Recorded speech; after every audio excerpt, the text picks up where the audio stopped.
Hello children, welcome back to our Hindi class. Today we are going to learn a new chapter, that is chapter 18 Bodh. In this chapter we will learn Samajik Mulya, it means social values, मानव व्यवहार human behavior, भौतिक पदार्थों पर नैतिक मूल्यों का विजय, victory of moral values over materialistic things. Students, open your textbook page number 133, chapter 18 बोध. कहानी के शीर्षक से क्या पता चलता है? What does the title of the story reveal? हमें अपना काम ईमानदारी और मेहनत से क्यों करना चाहिए? Why should we do our work with honesty and hard work? अपने गुरु को आप कैसे सम्मान देते हैं? How do you respect your teachers? यह प्रेरणादायक कहानी सामाजिक मूल्यों और मानव व्यवहार पर आधारित है। पंडित चंद्रधर बहुत परिश्रम से अपना अध्यापन कार्य करते थे। दारोगा और मुंशी जी अपने स्वार्थ के लिए लोगों से पैसा वसूलते हैं। जो व्यक्ति दूसरों के सुख दुख का ध्यान नहीं रखता वह सम्मान नहीं पाता।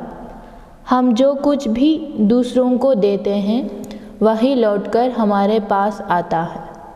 पंडित चंद्रधर के शिष्य उनका खूब आदर करते हैं और मुश्किल के समय उनके काम आते हैं। इस कहानी में भौतिक पदार्थों पर नैतिक मूल्यों का विजय दिखाई गई है। This inspiring story is based on social values and human behaviour. Pandit Chandradhar used to do his teaching job very gently. Daroga and Munshi ji used to charge money from the people for their selfishness. A person who does not take care of others' happiness and sadness does not get respect. Whatever we give to others, the same comes back to us. Pandit Chandradhar's students respects him a lot and used to help him in his difficult times. This story shows the victory of moral values over materialistic things. पंडित चंद्रधर एक school में अध्यापक थे। नौकरी तो कर ली पर सदा पछताया करते कि कहाँ आ फंसे। यदि कहीं और नौकरी करते तो अब तक हाथ में 4 पैसे होते, आराम से जीवन व्यतीत होता।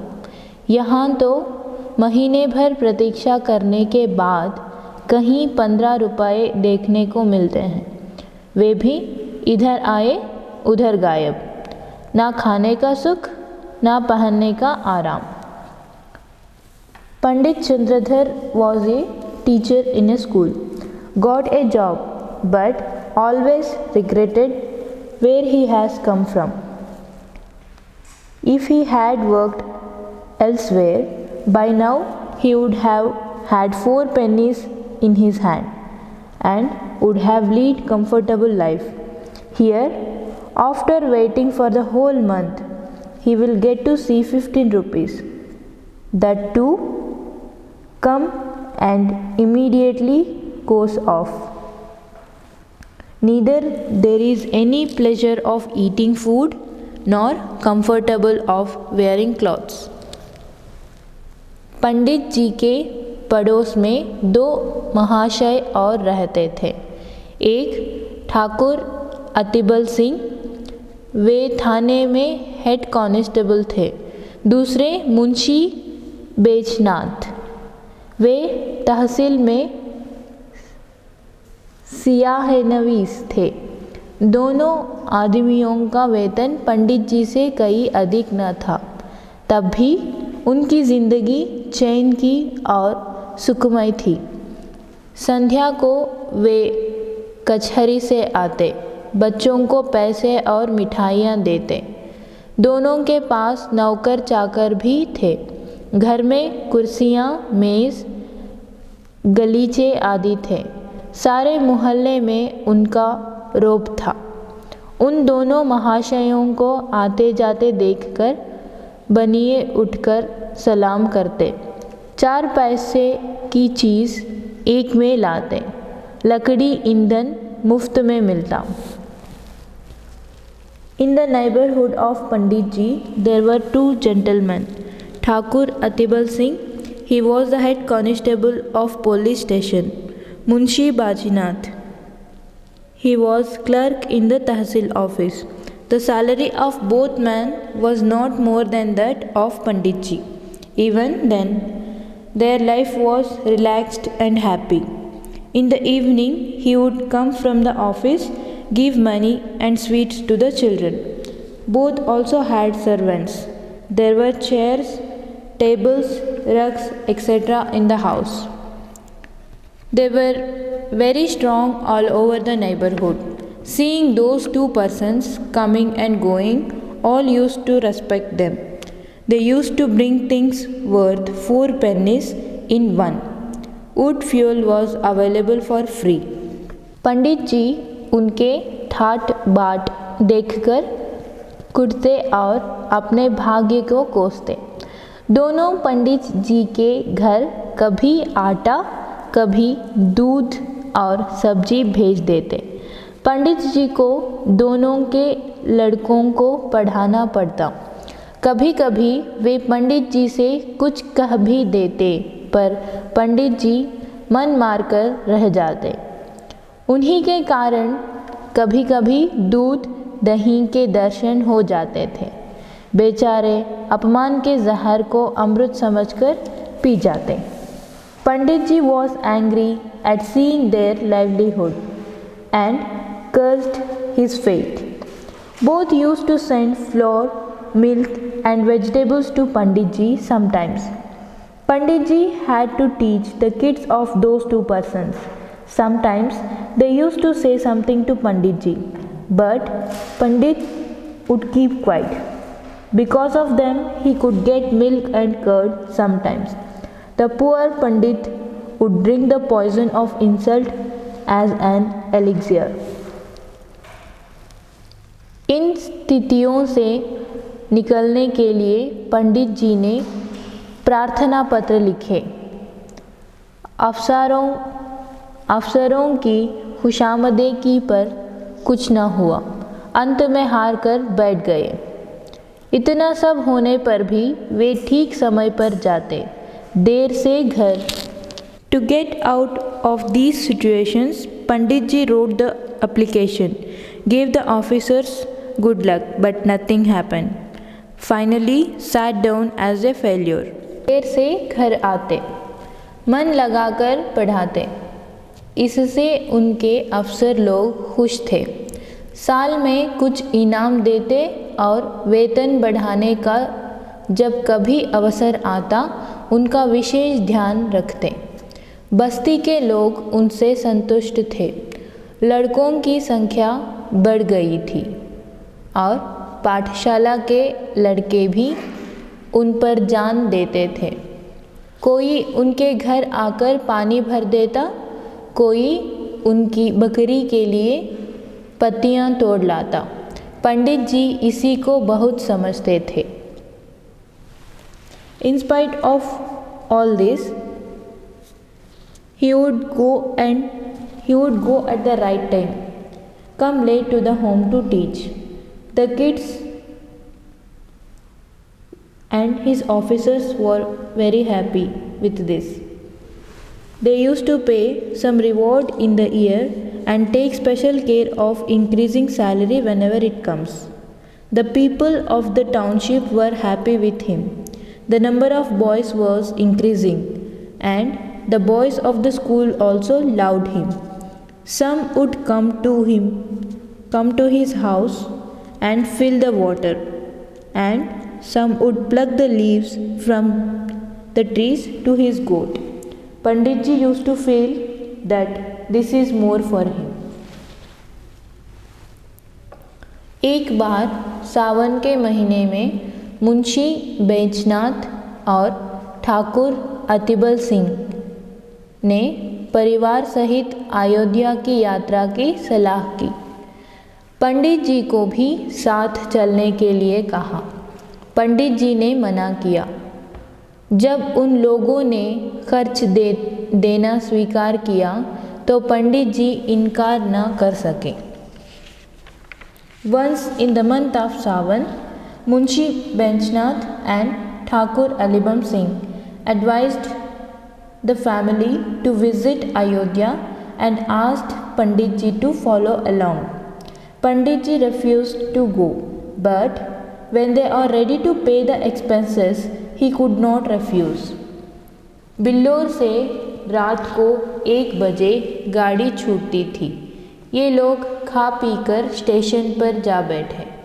जिस समय गाड़ी आई, चारों ओर भागदड़ सी मच गई। हजारों यात्री जा रहे थे। इस उतावली में मुंशी जी पहले निकल गए। पंडित जी और ठाकुर साहब साथ थे। वे एक डिब्बे में बैठे। The train was off from Bellore at 1 o'clock. These people sat in the station after eating and drinking. When the train arrived, there was a stampede all around. Thousands of passengers were leaving. Munshi ji first left in this hurry. Pandit ji and Thakur Sahib were together. They sat in the same compartment. जगह की बड़ी कमी थी, परंतु जिस डिब्बे में ठाकुर साहब बैठना चाहते थे उसमें केवल 4 यात्री थे। ठाकुर साहब ने डॉक्टर एक मुसाफिर को उठने के लिए कहा तो वह बोला, यह थाना नहीं है, ज़रा ज़बान संभाल कर बात कीजिए। There was a huge lack of space, but Thakur Sahib wanted to sit in that compartment. It had only 4 passengers. Thakur Sahib asked a passenger to get up from his place. The passenger replied, "This is not a police station. Give respect." Thakur, तुम कौन हो जी? Thakur asked, "Who are you?" मुसाफिर, हम वही हैं जिन पर आपने जासूसी का अपराध लगाया था और जिनसे आप 25 रुपये लेकर टले थे। I am the one who charged you with the crime of espionage and from whom you took 25 rupees. इतने में दूसरा लौटा हुआ यात्री जोर से ठहाका मारकर हंसा और बोला, अरे दारोगा साहब, आप ही नीचे क्यों नहीं बैठ जाते? यह थाना थोड़े ही है कि आपके राज में फर्क पड़ जाएगा। The second passenger laughed loudly and said, "Oh, sir, why don't you sit down? It is not the police station, and it will not make any difference in your rule." मैंने तुम्हारा क्या बिगाड़ा है? मैंने तो तुम्हारी सूरत भी नहीं देखी, ठाकुर साहब ने कहा। What did I do to you? I did not even see your face, said Thakur साहब। दूसरा मुसाफिर, आपने मेरी सूरत भले ना देखी होगी, पर आपके ठंडे ने देखी है। इसी गांव के मेले में आपने मुझे बिना बात डंडे लगाए थे। The second passenger said, "You may not have seen my face, but your stick knows me very well. In the village fair, you hit me with your stick without any reason." यह कहकर उसने और भी पांव फैला लिया। पंडित जी अब तक चुपचाप खड़े थे, डरते थे कि कहीं मारपीट ना हो जाए। अवसर पाकर ठाकुर साहब को समझाया। जो ही तीसरा स्टेशन आया, ठाकुर साहब ने बाल बच्चों को वहाँ से निकालकर दूसरे डिब्बे में बैठाया। इधर दोनों ने उनका सामान उठाकर ज़मीन पर फेंक दिया। जब ठाकुर साहब गाड़ी से उतरने लगे तो उन्होंने उनको ऐसा धक्का दिया कि बेचारे प्लेटफॉर्म पर गिर पड़े। गार्ड से कहने दौड़े थे कि इंजन ने सीटी दी, क्या करते? जाकर गाड़ी में बैठ गए। Saying this, he spread his legs even more. Pandit ji was still standing silently, afraid that he might not get beaten up. Taking the opportunity, explained to Thakur Sahib. As soon as the third station came, Thakur Sahib took out the children from there and put them into another compartment. Here, both of them picked up their belongings and threw them on the ground. When Thakur Sahib started getting off the train, he pushed him so that the poor fell on the platform. He too told the guard that the engine has started, and he went and sat in the train. उधर मुंशी बैंचनाथ के पास पैर फैलाने तक की जगह न थी। उनकी तबीयत खराब हो गई। एक बार उल्टी हुई और पेट पर मरोड़ पड़ने लगे। लखनऊ तक उन्होंने किसी तरह सहन किया। आगे चलकर मजबूर हो गए। ज्वर, पेट में दर्द, नसों में तनाव कै को लेकर उतर पड़ी। सामान उतारा, परंतु जल्दी में ट्रंक उतारना भूल गई। गाड़ी चल दी। दारोगा जी ने अपने मित्र को इस दशा में देखा तो वे भी उतर पड़े। स्टेशन मास्टर ने यह हाल देखा तो समझे हैंजा हो गया। हुक्म दिया, रोगी को अभी बाहर ले जाओ। मजबूर होकर सब लोग मुंशी जी को एक पेड़ के नीचे उठा ले गए। उनकी पत्नी रोने लगी। हकीम डॉक्टर को तलाश हुई। पता लगा पास ही एक छोटा सा अस्पताल है। उन लोगों की जान में जान आई। किसी से यह भी मालूम हुआ कि डॉक्टर साहब बिल्लौर के रहने वाले हैं। ढाढ़स बांधा। दारोगा जी मुंशी जी को लेकर अस्पताल दौड़े। On the other hand, Munshi Benchnath had no place to stretch his legs. He became ill. The vomiting and abdominal cramps started. Someone tolerated till Lucknow. For fever, abdominal pain, tension in the veins, he got down at a station, lay down on the platform. Wife was also panicked. She took off with the children, unloaded the luggage, but forgot to get the trunk in hurry. Vehicle started moving. When the doctor saw his friend in that condition, he too landed. When the station master saw this situation, he was shocked. Ordered, take the patient out now. Everybody was forced to take Munshi under a tree. His wife started crying. Hakim searched for a doctor. Find out there is a small hospital nearby. They felt relieved. It was also known to anyone that Dr. Sahib is a resident of Billor. दारोगा जी ran to hospital with Munshi. Doctor का नाम था चौखेलाल। Compounder था। लोग आदर से doctor कहा करते थे। उन्हें देखकर बैंचनाथ धीरे से बोले, अरे ये तो बिल्लौर के ही हैं, भला सा नाम है, तहसील में आया जाया करते हैं। क्यों महाशय, मुझे पहचानते हो? The doctor's name was Chaukhelal. He was a compounder. People used to respectfully call him a doctor. On seeing him, Benchnath said, "Arey, he is from Billor. He knows. He comes down to the Tahsildar's office often. Could you recognize me?" चौखेलाल, जी हाँ, खूब पहचानता हूँ। जब मैं तहसील में लगान भरने जाता हूँ तो आप डॉक्टर अपना हक वसूल कर लेते हैं। ना दूँ तो शाम तक खड़े रहना पड़े। अब मेरी फीस के 10 रुपये निकालिए और दवा लेकर चलते बनिए।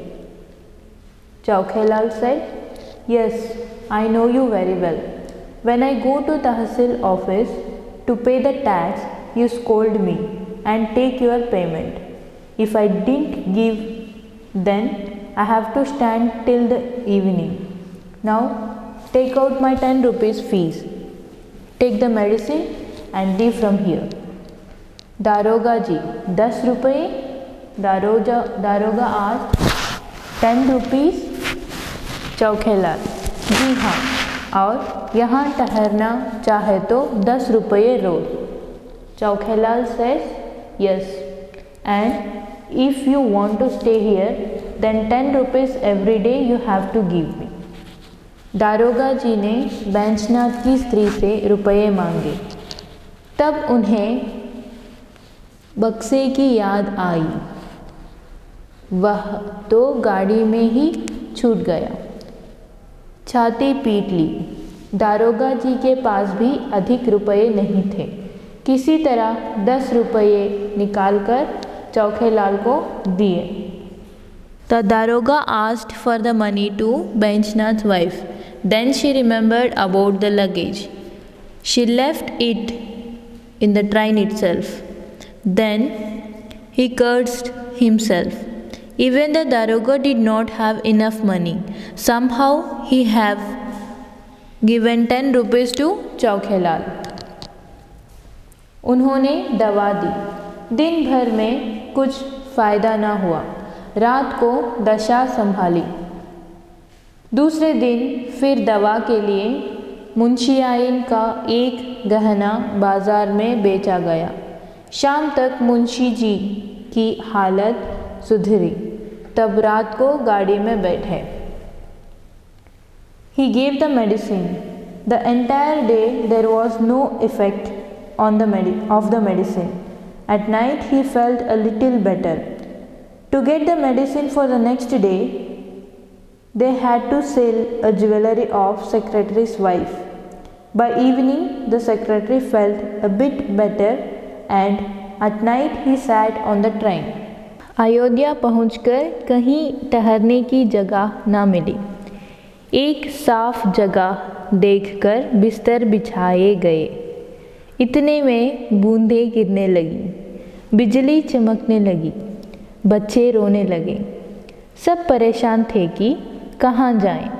अचानक एक मनुष्य नदी के तरफ से लालटेन लिए आता हुआ दिखाई दिया। पंडित जी ने पास जाकर पूछा, "क्यों भाई साहब, यहाँ कहीं यात्रियों के ठहरने के लिए जगह मिलेगी?" There was no place to stay in Ayodhya when he reached. The bed was made ready at a tidy place. In the meantime, drops of the rain come down from the sky. There was lightning and the kids started crying. Everyone was worried about where to go. All of a sudden, the clouds see a man with the lantern in his hand coming from the riverside. Pandit ji went to him and asked, "Brother, is there any place to stay for the travelers here?" उसने पंडित जी को ध्यान से देखा। झुककर पैर छूते हुए बोला, "गुरुजी, आपने पहचाना नहीं? मैं कृपाशंकर, आपका पुराना शिष्य." The man noticed him carefully and touched his feet. He said, "Sir, you could not recognize me. I am your old student." Kripashankar. पंडित जी की स्मृति जागी। बोले, "ओहो, तुम कृपाशंकर हो? तब तो तुम दुबले पतले लड़के थे, कोई 8-9 साल के रहे होंगे." पंडित remembered and said, "Oh, You are Kripashankar. You were very thin at that time. You would have been of 8 to 9 years at that time. Kripashankar, जी हाँ, 9वां साल था। मैंने वहाँ से आकर इंटर पास किया। अब यहाँ सरकारी नौकरी में हूँ। कहिए, आप तो अच्छी तरह से हैं। सौभाग्य है कि आपके दर्शन हो गए। ठहरने की जगह की चिंता ना कीजिए, घर चलिए। Kripashankar said, Yes, I was 9 years old. After coming from there, I completed my 12th and I am doing a government job right now. How are you, sir? I am lucky that I could meet you. Don't worry about staying anywhere. Come to my home. पंडित जी, नहीं, मेरे साथ दारोगा जी और सियाहनवी साहब और उनके बाल बच्चे भी हैं। पंडित जी said, No, I cannot come down with you. The inspector and the clerk along with their kids are with me. Kripashankar, गुरुजी, सबको साथ ले चलिए। मेरा बड़ा मकान खाली पड़ा है। आराम से 2-4 दिन ठहरिए। मेरा परम सौभाग्य है कि आपकी सेवा करने का कुछ अवसर मिला। Kripashankar says, Sir, you can bring all of them with you. I have a huge house. You can stay there 2 to 4 days. I am lucky that I will get a chance to survive. Kripashankar ने कई coolie बुलाए, सामान उठवाया और सबको अपने मकान पर ले गए। साफ सुथरा घर था। नौकर ने झटपट चारपाइयाँ बिछा दी। घर में पूरियाँ पकने लगी। कृपाशंकर हाथ बांधे सेवक की भांति दौड़ता था। उसकी सेवा ने सबको मुग्ध कर लिया और सब लोग खा पी कर सोए, किंतु पंडित चंद्रधर को नींद नहीं आई। Kripashankar called few coolies. He helped them to pick up the luggage and asked everyone to come to his home. The house was very clean. The servants quickly made the bed for the guest. Puris were cooked. Kripashankar was folding his hands like a servant and was moving here and there.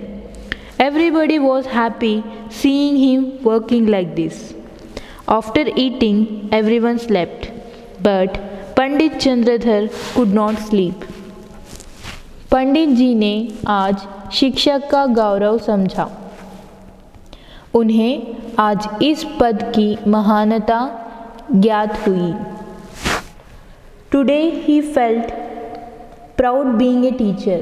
He could understand the value of this position today. ये लोग 3 दिन अयोध्या रहे। किसी बात का कष्ट ना हुआ। कृपाशंकर ने स्वयं उनके साथ जाकर प्रत्येक धाम के दर्शन कराए। All these people stayed in Ayodhya for 3 days. Nobody faced any difficulty. Kripashankar himself went along with them to visit all the holy places. तीसरे दिन सब चलने लगे तो वह स्टेशन तक पहुंचाने आया। गाड़ी ने सीटी दी तो उसने सजल नेत्रों से पंडित जी के चरण छुए और कहा, इस सेवक को याद करते रहिएगा। On the 3rd day, he came down to drop all the guests to the railway station to see them off with teary eyes.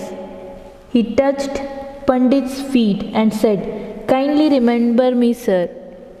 पंडित जी घर पहुँचे तो उनके स्वभाव में बहुत परिवर्तन हो गया था।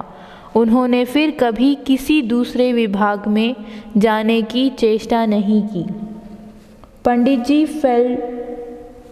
By the time Pandit ji reached home, his behavior had changed a lot. Never again he tried to go to another department. So children, moral of this chapter is, whatever you give to others, the same come back to you.